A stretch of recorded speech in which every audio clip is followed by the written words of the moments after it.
महाराष्ट्राच्या राजकीय पटलावर सध्या एकच प्रश्न घुमत आहे. शरद पवार पुन्हा राज्यसभेवर धडकणार का? गेल्या महिनाभरापासून महाविकास आघाडीतील तिन्ही पक्षात अर्थात शिवसेना उद्धव बाळासाहेब ठाकरे, काँग्रेस आणि राष्ट्रवादी शरदचंद्र पवार या एकाच जागेसाठी तीव्र खेचाखेची सुरू होती. पण आता सदळच चित्र बदललंय. ज्येष्ठ नेते शरद पवार यांच्या नावावर महाविकास आघाडीनं शिक्कामोर्तब केलं असून त्यांच्या उमेदवारीमुळे राज्यसभेच्या 7 जागांपैकी एक तरी बिनविरोध होण्याची शक्यता आहे. भाजपनंही 4 उमेदवार जाहीर केले असले तरी 5वा उमेदवार उतरवण्याची चर्चा थांबली आहे. कारण पवार यांच्या एंट्रीनं सगळी समीकरणं फिरली आहेत. मुळातः काँग्रेस विरोधी पक्षनेतेपद टिकवण्यासाठी खासदार वाढवू इच्छित होती, तर ठाकरे गटाला आपली जागा हवी होती. शरद पवारांच्या राष्ट्रवादीची अलीकडची भूमिका आणि अजित पवारांच्या निधनानंतर विलिनीकरणाच्या चर्चा थांबल्यानं विश्वासार्हतेचा प्रश्न उपस्थित झाला होता. पण जयंत पाटील आणि सुप्रिया सुळे यांनी उद्धव ठाकरेंना भेटून शरद पवारांकडून स्पष्ट शब्द घेतला.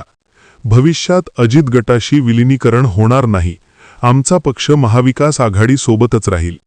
हा शब्द मिळाल्यानंतर ठाकरेंनी होकार दिला आणि काँग्रेसही सहमत झाली. त्यात अमित शहा आणि भाजपच्या 5वा उमेदवार धमकीनं मवियाला भीती वाटली. पवारांना डावललं तर भाजप गेम बदलू शकतो आणि मवियाची जागा धोक्यात येऊ शकते. अखेर शरद पवारांच्या माइंड गेम आणि संसदीय अनुभवाच्या गरजेमुळं त्यांची 60 वर्षांची संसदीय कारकीर्द पूर्ण होत असल्यानं मवियानं नमत घेतलं. आज 4 मार्च 2026 पर्यंतची स्थिती अशी आहे की महाविकास आघाडीकडून शरद पवार यांचं नाव अंतिम झालं असून लवकरच अधिकृत घोषणा अपेक्षित आहे. 16 मार्चला होणाऱ्या निवडणुकीत पवार यांचा विजय निश्चित मानला जातोय आणि त्यामुळे राज्यसभेचा रणसंग्राम टळलाय. पण मे महिन्यात विधान परिषदेच्या जागेवर अर्थात उद्धव ठाकरेंची रिक्त होणारी जागा, यावर पुन्हा असाच तिढा निर्माण होऊ शकतो. शरद पवार राज्यसभेवर जाणार की नाही जाणार? गेल्या महिनाभरापासून या प्रश्नानं महाराष्ट्रात वारंवार चर्चा घडत आहे. फक्त एकच जागा वाट्याला आल्यानं महाविकास आघाडीच्या तिन्ही पक्षांचा या जागेवर दावा होता. काँग्रेसला आपलं राज्यसभेतील विरोधी पक्षनेतेपद टिकवायला खासदारांची संख्या वाढवायची आहे. दुसरीकडे सगळ्यात जास्त आमदार असलेल्या ठाकरेंना आपल्या वाटेची जागा जाऊ द्यायची नव्हती. त्यातही शरद पवारांच्या राष्ट्रवादीची गेल्या काही महिन्यातली भूमिका पाहता ते महाविकास आघाडीत कमी आणि अजित पवारांच्या राष्ट्रवादीसोबत जास्त दिसायला लागले होते. भविष्यकाळात दोन्ही राष्ट्रवादींचं विलिनीकरण होणार आणि शरद पवारांची राष्ट्रवादी सत्तेत जाणार हे फिक्स होतं. इतकंच काय तर अमोल कोल्हे प्रदेशाध्यक्ष, रोहित पवार राज्यमंत्री, जयंत पाटील अर्थमंत्री आणि सुप्रिया सुळे केंद्रीय मंत्री असं सगळं वाटपही ठरलं होतं. पण दादांचं निधन झालं आणि सगळं चित्रच पलटलं. दादांच्या राष्ट्रवादीची सूत्र हातात घेतलेल्या तटकरे आणि पटेलांनी विलिनीकरणाला स्पष्टपणे नकार दिला आणि शरद पवारांच्या राष्ट्रवादीच्या मनसुब्यावर पाणी फेरलं. पण या सगळ्यामुळे झालं काय तर महाविकास आघाडीमध्ये ठाकरे आणि काँग्रेसचा शरद पवारांच्या राष्ट्रवादीवरून विश्वास उडाला. पवार सत्तेत जाणार होते याची जाणीव झालेल्या ठाकरे आणि काँग्रेसनं पवारांना राज्यसभा द्यायला नकार दिला. पण जयंत पाटील आणि सुप्रिया सुळे ठाकरेंना भेटले.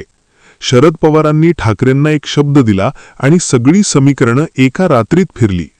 शरद पवारांच्या नावावरच शिक्कामोर्तब करण्याचा निर्णय महाविकास आघाडीनं घेतला असून आज रात्री घोषणा होण्याची शक्यता आहे. पण असं काय घडलं की ठाकरे आणि काँग्रेस पवारांना राज्यसभा द्यायला तयार झाले? अमित शहांचा या सगळ्यातला रोल काय आहे? पाहूया आजच्या या व्हिडिओतून.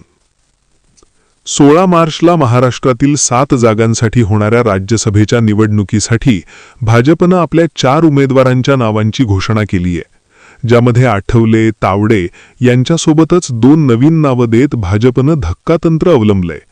पण इकडे शरद पवारांना जागा सोडायला नाही म्हणणाऱ्या उद्धव ठाकरे आणि काँग्रेसनं ऐनवेळी निर्णय का बदलला? ठाकरेंनी प्रियंका चतुर्वेदींसाठी असणारा राज्यसभेचा हट्ट कसा सोडला? काँग्रेस कशी तयार झाली?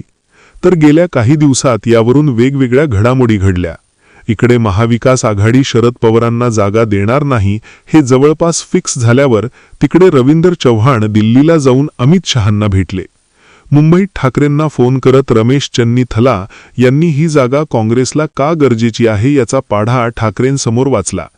त्यामुळे आता जागा ठाकरे किंवा काँग्रेसलाच मिळणार असं बोललं जात होतं. पण गेल्या 2 दिवसात नक्की घडलं काय? तर घडलेली पहिली घडामोड म्हणजे अमित शहांनी 5वा उमेदवार उतरवण्याचे आदेश दिले. मग या शरद पवारांना उमेदवारी देणार असेल तर राज्यसभा बिनविरोध होणार हे अप्रत्यक्षपणे भाजपचे नेते सातत्यानं सांगायचा प्रयत्न करतायत. आज देखील भाजपनं आपल्या 4 उमेदवारांची यादी जाहीर करत हाच मेसेज दिलाय. खरं तर राज्यात महाविकास आघाडी शरद पवारांना उमेदवारी देणार नसेल तर एकतर भाजपनं आपला 5वा उमेदवार मैदानात उतरवावा किंवा शरद पवार अपक्ष लढत असतील तर त्यांना पाठिंबा द्यावा असा आदेश अमित शहांनी दिल्लीतून रवींद्र चव्हाणांना दिला होता. त्या दृष्टीनं भाजपनं माध्यमांमध्ये मेसेज देखील द्यायला चालू केलं. बेसिकली शरद पवार मैदानात नसतील तर राज्यसभेची निवडणूक बिनविरोध होणार नाही. भाजप पूर्णतः मैदानात उतरून महाविकास आघाडीचा उमेदवार पाडण्यासाठी जोर लावणार हे फिक्स होतं. त्यासाठी भाजपनं शरद पवार, काँग्रेस आणि ठाकरेंच्या काही आमदारांची बोलणी चालू केली होती अशाही चर्चा होत्या. या सगळ्याच्या पार्श्वभूमीवर जर काँग्रेसनं किंवा ठाकरेंनी जागा आपल्याकडे घेतली आणि शरद पवारांना डावलला तर भाजप गेम करणार हे दोन्ही पक्षांच्या लक्षात आलं.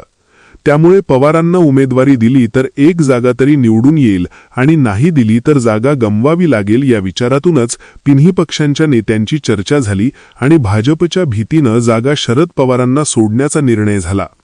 दुसरी घडलेली घडामोड म्हणजे शरद पवारांनी ठाकरेंना दिलेला शब्द. धुलवडीच्या दिवशी उद्धव ठाकरेंची भेट घेण्यासाठी जयंत पाटील आणि सुप्रिया सुळे पोहोचले होते.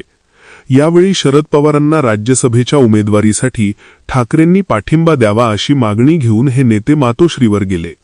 महाविकास आघाडीत सगळ्यात जास्त आमदार असणाऱ्या ठाकरेंनी शरद पवारांना पाठिंबा देणं हे महत्त्वाचं आहे. या संदर्भात सूत्रांनी दिलेल्या माहितीनुसार मातोश्रीवर गेलेल्या जयंत पाटील आणि सुप्रिया सुळेंना उद्धव ठाकरेंचा एकच प्रश्न होता. शरद पवार यांना उमेदवारीसाठी आम्ही पाठिंबा दिला आणि उद्या तुम्ही विलिनीकरण करून भाजपसोबत सत्तेत गेलात तर आम्ही काय करणार? भाजपसोबत जाणार नसाल तरच आम्ही पाठिंबा देऊ असं स्पष्टपणे उद्धव ठाकरेंनी या दोघांना सांगितलं. त्यानंतर ठाकरेंच्या या प्रश्नावर सुळे आणि जयंत पाटलांनी आपण शरद पवारांचा निरोप घेऊन आल्याची माहिती दिली. ते म्हणाले की शरद पवार साहेबांनी तुम्हाला आणि महाविकास आघाडीला शब्द दिला आहे की भविष्यकाळात आमचे अजितदादांच्या राष्ट्रवादीसोबत विलिनीकरण होणार नाही. त्या चर्चा थांबल्या आहेत आणि आमचा पक्ष महाविकास आघाडीसोबतच राहील. शरद पवारांकडून असा शब्द मिळाला आणि त्यानंतरच उद्धव ठाकरेंनी शरद पवारांना राज्यसभेची जागा देण्याबाबत होकार दर्शवला आहे. दुसरीकडे सगळ्यात जास्त आमदार असलेल्या ठाकरेंनी होकार दिल्यानंतर आता काँग्रेस देखील शरद पवारांना जागा द्यायला तयार झाल्याची माहिती आहे. त्यामुळे शरद पवारांचा राज्यसभेवर जाण्याचा मार्ग मोकळा झाला आहे. यासोबतच या सगळ्या शरद पवारांनी केलेल्या माइंड गेमची सुद्धा जोरदार चर्चा चालू आहे. शरद पवारांच्या संसदीय राजकारणाची 60 वर्ष पूर्ण झाली आहेत. त्यामुळे यंदाची राज्यसभा निवडणूक ही शरद पवारांची शेवटची निवडणूक आहे.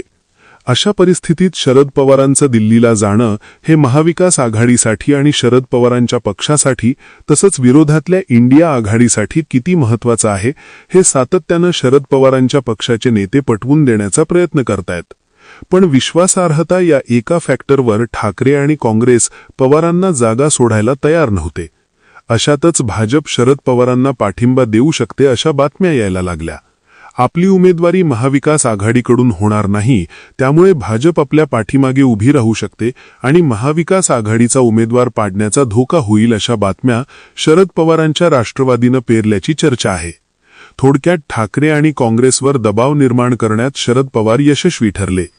दुसरीकडे शरद पवारांकडे संसदीय पद नसेल तर ते शारीरिक आणि मानसिकरित्या पूर्णपणे खचून जातील अशी भूमिका सुद्धा जयंत पाटील आणि सुप्रिया सुळेंनी ठाकरेंसमोर मांडली.